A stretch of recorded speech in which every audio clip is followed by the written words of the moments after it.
Hello and welcome back to the Road to Good Cooking, and today I'm going to be milling some red winter wheat berries, and I'm going to be making some homemade bread with my freshly milled flour, and I am super excited about this journey that I'm on.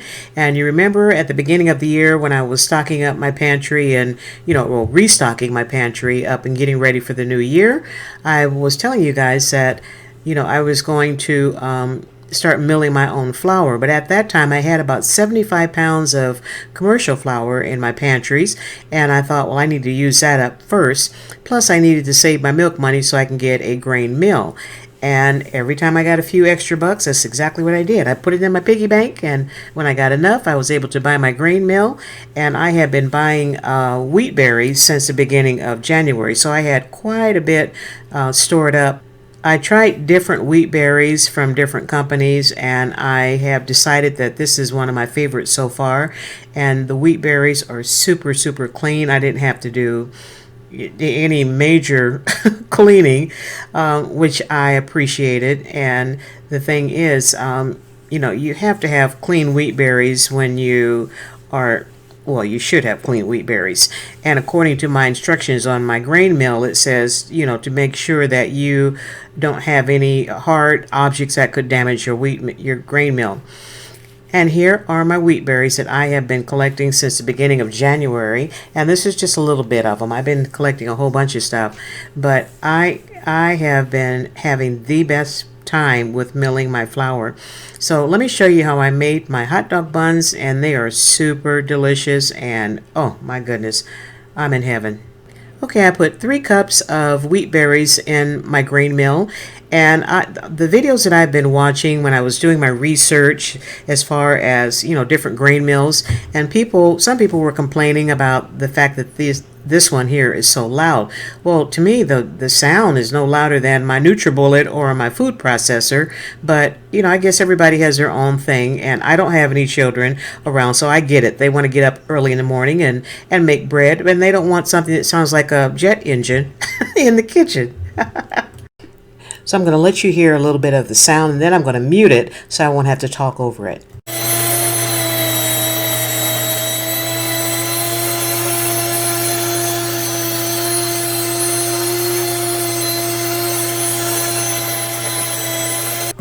See, I told you it's kind of loud, but like I said, I'm so used to the noise in my kitchen from my other equipment, especially my meat grinder. So I guess this is no big deal for my ears, but I totally get it. Especially if you have little young kids around, and like I said, if the mothers want to get up and make breakfast early in the morning, I totally get it.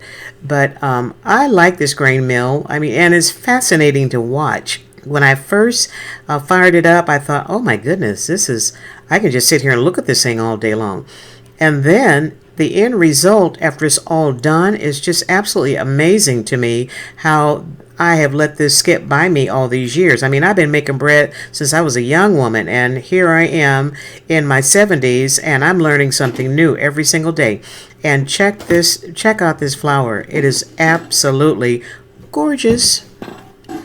I'm shooting my video with my phone and one hand, so please forgive me if if my video is looking pretty wonky. My video cam is in the shop. I should be picking it up next week, so bear with me. Pardon my groaning. Oh, and this flour is absolutely beautiful. Check it out. Look at that. Amazing. I added all the dry ingredients to my mixing bowl, everything except for the salt and the instant yeast, which I'll add at the end. And here's the recipe, so you might want to pause it right here and write everything down. And after I mixed up all of my dry ingredients, I looked at the dough, and it looked super dry. And I have to keep telling myself that I'm working with fresh milled flour, so it's not going to act the same as my commercial flour. And you can see how dry it is here, and you can see where the ingredients are still sitting on top of the dough instead of all blended together like it should be. So I just I kept at it. I let it I turned the mixer on and let it go just a little bit further, and then I added just a little bit more water, and I added it like maybe a couple of tablespoons at a time. And now my dough looks much better. I'm going to let it set and rest for about 20 minutes and then I will start the next process. I'm going to cover up my mixer with the lid and just let it sit nice and comfortable for about 20 minutes. You know how you always hear me say that we're never too old to learn something new? Well, I have been making bread since I was in my 20s and I'm now in my 70s and I'm learning something new about baking, about doing bread. And I first learned this term during COVID when everybody was making sourdough bread, and I too jumped on the sourdough bread wagon to try to learn how to make it, and I failed twice, but then the third time was a charm, and I was able to bake a decent loaf of sourdough bread. But I first heard the term Autolyse during that time, and I had to look it up because I wanted to understand what it was all about. And what it says, I dug up some of my old notes and I found it. It says, Autolyse is a bread making technique where flour and water are mixed and then allowed to rest for a period of time before you add the salt and the other ingredients and yeast. This rest allows the flour to fully hydrate, the glutens to start developing without kneading, and enzymes to begin breaking down starches and proteins. The result is a dough that is easier to handle and a loaf that is better in color, aroma, and flavor. That sounds simple enough, doesn't it? So, that's why I said this part of the process is called Autolyse, and I'm just going to let it sit here for about 20 minutes until the dough is fully hydrated. And that was something that I found different in all of my years of bread making. So this has been intriguing to me, and I'm learning something new, and I'm happy about that.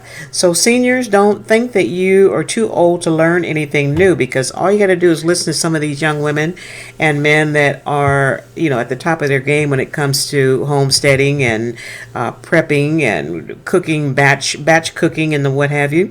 And I have run across some channels where the young women are, they're just amazing. They have kids, little tiny kids, and there's this one young beautiful sister that I've been watching some of her videos, and she has like 8 children, but yet she's able to put together these great big huge batches of bread, and everything always looks so delicious. And she explains it so simply and so easy to understand, and it makes you want to try something new. And I tell you what, since I have been milling my own flour and making bread from the fresh milled flour, I will not go back to buying commercial flour ever again. I used up all 75 pounds of my commercial flour, and I'm done with it. I'm done with it from this point forward.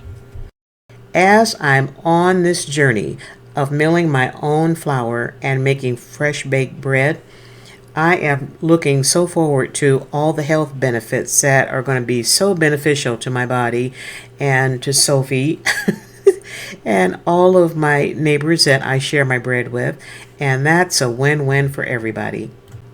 My timer just went off, so I know that I'm done. I'm through with the Autolyse process, and here I'm going to be adding my salt. And I'm going to add the salt first and then mix it up, and then I'll add the yeast after that.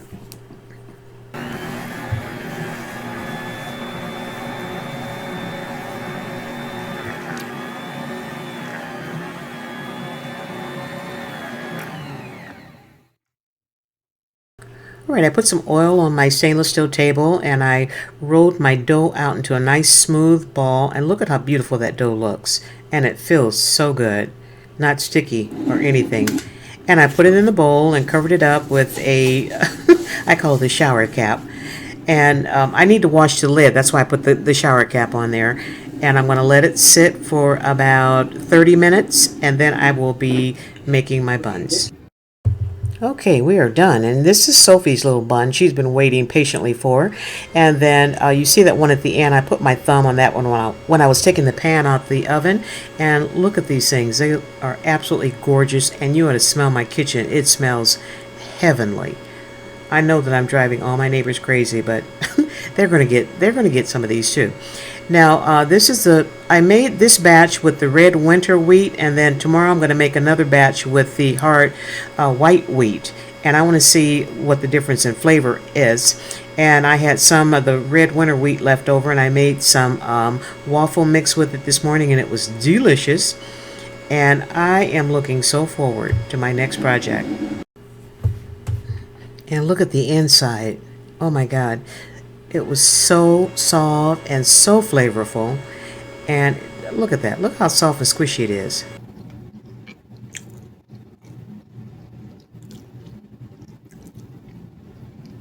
Super, super good.